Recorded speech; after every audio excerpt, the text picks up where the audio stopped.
तो आज ये मैथ्स का हमारा 11वां एपिसोड है। एवरेज के क्वेश्चन से शुरू करते हैं। तो क्वेश्चन है कि 5 क्रमागत सम संख्याओं यानी कि even numbers A B C D तथा ई का औसत 66 है, तो बी तथा ई का गुणनफल यानी कि प्रोडक्ट कितना होगा। तो 5 कंसेक्यूटिव इवन नंबर्स को मान लेते हैं, ए को x मान लेते हैं, बी को x+2 मान लेते हैं नेक्स्ट इवन नंबर, सी को x+4 मान लेते हैं, डी को x+6 मान लेते हैं और इसी तरह से ई को x+8 मान लेते हैं। तो इनका औसत कितना हो जाएगा, ये सबको सम कर देंगे बाई ये 5 नंबर है 5 से डिवाइड कर देंगे यानी कि 5x + 20/5 यानी कि x+4 और ये दिया हुआ है कि ये औसत x+4 ये बराबर 66 है। तो x बराबर कितना हो जाएगा 66 - 4 यानी कि 62। यहाँ x का वैल्यू आ गया। अब b और e का गुणनफल यानी कि प्रोडक्ट पूछ रहा है। तो b कितना था x+2 था और e कितना था x+8 था। तो x+2 × x+8 यानी 62 + 2 × 62 + 8 यानी कि 64 × 70। तो आंसर आ जाएगा 4480। नेक्स्ट है परसेंटेज का क्वेश्चन। क्वेश्चन है कि एक परीक्षा में लड़कियों तथा लड़कों के लिए उत्तीर्ण प्रतिशतता क्रमशः 35% तथा 40% है। एक लड़के ने 483 अंक प्राप्त किए तथा वह 117 अंकों से अनुत्तीर्ण रहा, तो लड़कियों के लिए न्यूनतम उत्तीर्ण अंक कितने हैं। तो किसी एग्जाम में लड़की का पासिंग मार्क्स है 35% और लड़कों का पासिंग मार्क्स है 40% और एक कोई लड़का है जिसको 483 मार्क्स आए हैं और वो 117 अंकों से फेल हो गया है यानी कि पासिंग मार्क्स से पीछे रह गया है। तो बताना है कि लड़कियों का न्यूनतम उत्तीर्ण अंक कितना है। तो मान लेते हैं कि अधिकतम अंक जो है इस एग्जाम का x है, तब x का 40% यानी कि लड़कों का पासिंग मार्क्स और वो कितने के बराबर होगा 483 + 117, क्योंकि इस लड़के को 483 मार्क्स आया था और वो 117 अंकों से पास होने से रह गया था, तो इतना पासिंग मार्क्स हो जाएगा यानी कि x × 40/100 ये बराबर 483 + 117 यानी कि 600 है। तो x बराबर 1500 है, तो यानी कि मैक्सिमम मार्क्स इस एग्जाम का है 1500। तो अब बताना है कि लड़कियों के लिए न्यूनतम उत्तीर्ण अंक यानी कि पासिंग मार्क्स कितना होगा। इस 1500 का 35% क्योंकि लड़कियों का पासिंग मार्क्स 35% है, तो यानी कि 1500 × 35/100 तो ये आ जाएगा 525, ये आंसर हो जाएगा। नेक्स्ट है प्रॉफिट एंड लॉस का क्वेश्चन।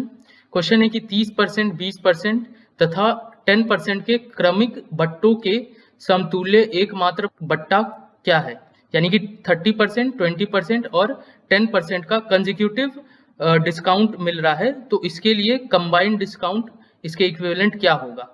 तो मान लेते हैं कि अंकित मूल्य 100 रुपया है, तब विक्रय मूल्य कितना हो जाएगा 100 का 70% क्योंकि पहले 30% का डिस्काउंट है, फिर जो आएगा उसका 80% क्योंकि फिर 20% का डिस्काउंट है और फिर इसका जो आएगा उसका 90% क्योंकि लास्ट में 10% का डिस्काउंट है। तो ये कंसेक्यूटिव डिस्काउंट्स हो गया।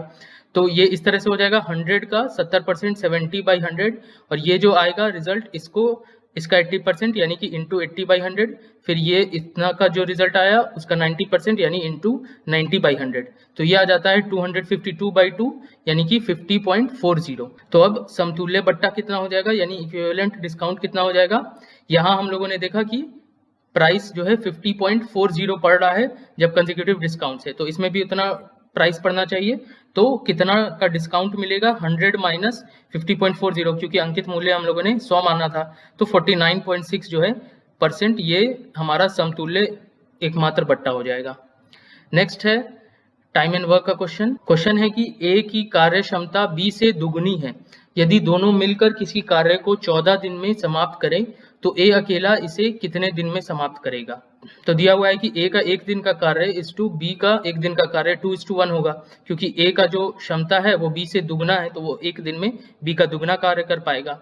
तो ए प्लस बी का 1 दिन का कार्य कितना होगा, टोटल 14 दिन में ये पूरा कर रहे हैं, तो 1 दिन का कार्य हो जाएगा इनका 1/14। तो अब ए का 1 दिन का कार्य कितना हो जाएगा, ए प्लस बी मिलकर 1 दिन में 1/14 काम कर रहे हैं। इसमें 1/14 में से ए का कितना कंट्रीब्यूशन होगा 2/3, क्योंकि ए का जो क्षमता है वो दुगना है बी से, तो 2:1 है, तो 2/3 जो कंट्रीब्यूशन है वो ए का है, तो 1/14 × 2/3 यानी कि 1/21।